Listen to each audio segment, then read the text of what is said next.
এবাৰ 2 নম্বৰ প্ৰশ্নটো কৰিব ওলাইছো চাবা দুটা ক্ৰমিক যোগাত্মক অখণ্ড সংখ্যাৰ পূৰণফল 306 আমি সংখ্যা দুটা উলিয়াব লাগে ধৰা হ'ল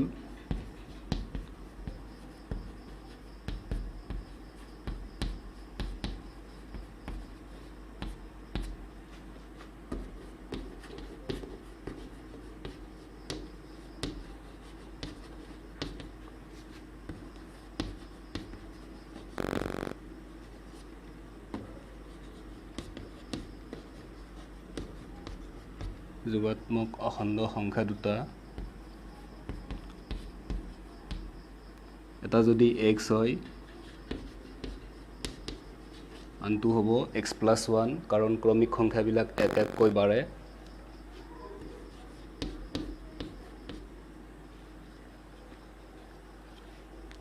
এতিয়া প্ৰশ্নত কৈছে এই সংখ্যা দুটাৰ পূৰণফল 306 গতিকে আমি প্ৰশ্ন মতে লিখিম এইটো আৰু এইটো পূৰণ কৰিলে 306 পাম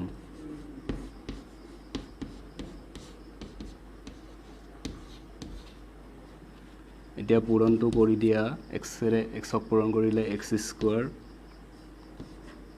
x ৰে 1 ক পূৰণ কৰিলে x পাবা আৰু 306 টো পক্ষান্তৰ কৰিলে -306 = 0 এনেদৰে আমি এটা দ্বিঘাত সমীকৰণ পাইছো এইটোৱে উলিয়াবলগীয়া দ্বিঘাত সমীকৰণ এবাৰ আমি 4 নম্বৰ প্ৰশ্নটো কৰিব ওলাইছো ইয়াত আছে এখন ৰেলগাড়ীয়ে 480 কিলোমিটাৰ পথ এটা সমান দ্ৰুতিত ভ্ৰমণ কৰে যদি এই দ্ৰুতি প্ৰতি ঘণ্টাত 8 কিলোমিটাৰ কম হ'লহেঁতেন তেন্তে একে সমান দূৰত্ব আগুৰিবলৈ 3 ঘণ্টা বেছি ল'লেহেঁতেন আমি ৰেলগাড়ীখনৰ দ্ৰুতি উলিয়াব লাগে গতিকে উলিয়াব দিয়া মতে ৰেলগাড়ীখনৰ দ্ৰুতি x কিলোমিটাৰ প্ৰতি ঘণ্টা ধৰি লম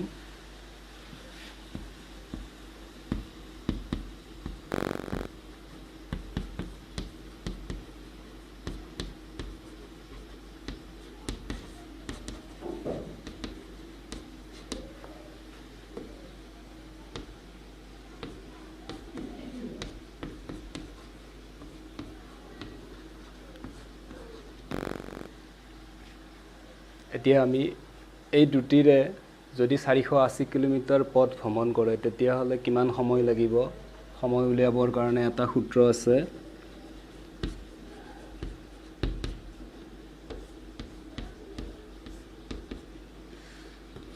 সূত্ৰটো হ'ল দূৰত্ব ডিভাইডেড বাই দ্ৰুতি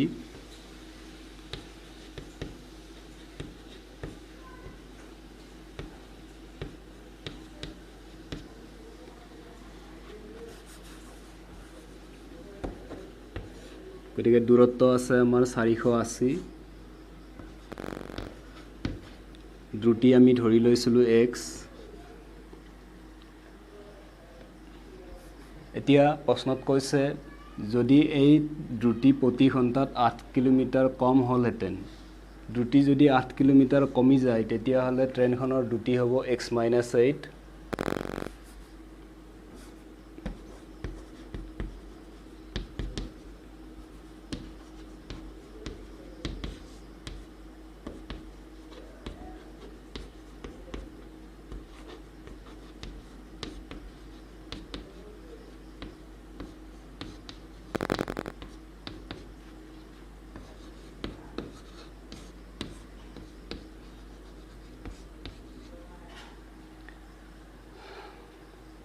এতিয়া নতুন সময় ওলাম আমি নতুন সময়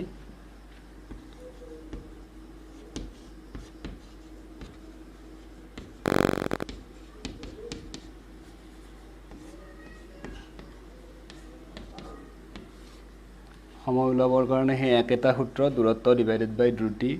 দূৰত্ব 480 কিলোমিটাৰ আৰু দ্ৰুতি আমি ধৰিছিলো x-8 এতিয়া এই সময় দুটা আমাৰ এইখিনিত পঢ়ি চালে গম পাবা তোমালোকে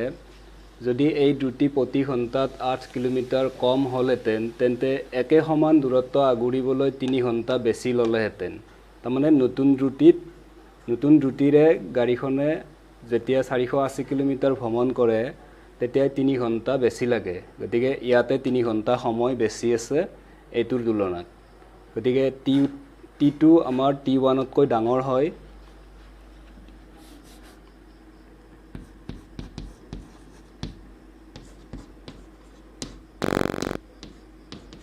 কিমান বেছি আছে 3 ঘণ্টা t2 সময়টো t1 তকৈ ডাঙৰ সেই কাৰণে t2 - t1 = 3 ঘণ্টা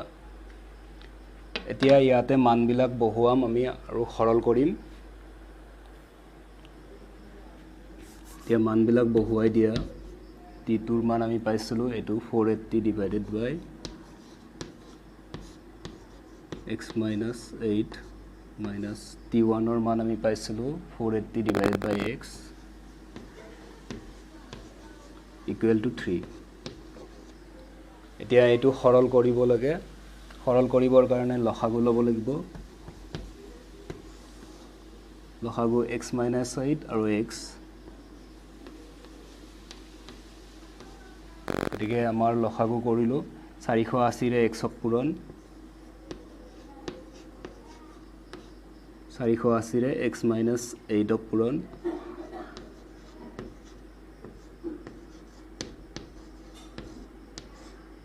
equal to 3 এতিয়া এইখিনি ভাঙি দিম আমি চাবা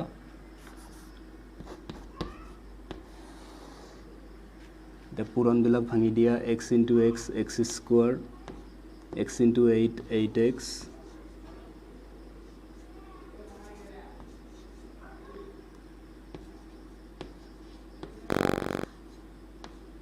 480 ৰে পূৰণটো কৰি দিয়া 480x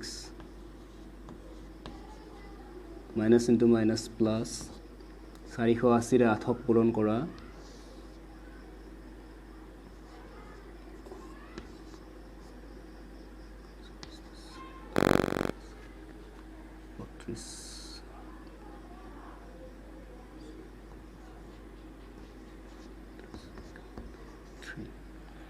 গতিকে এটো হল আমাৰ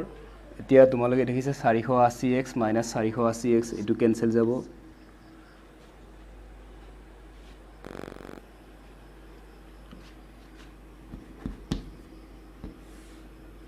এতিয়া থাকিল কি আমাৰ 3840 তলত থাকিল x square minus 8x equal to 3 এতিয়া এটো বজ্ৰ পূৰণ কৰিম আমি বজ্ৰ পূৰণ মানে তলত 1 আছে এটা এটো এইখিনিৰে 3 পূৰণ 3 ৰে পূৰণ কৰা 3x square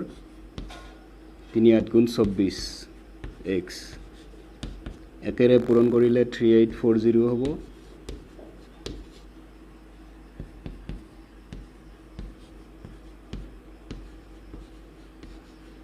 এই সংখ্যাটো পক্ষান্তৰ কৰা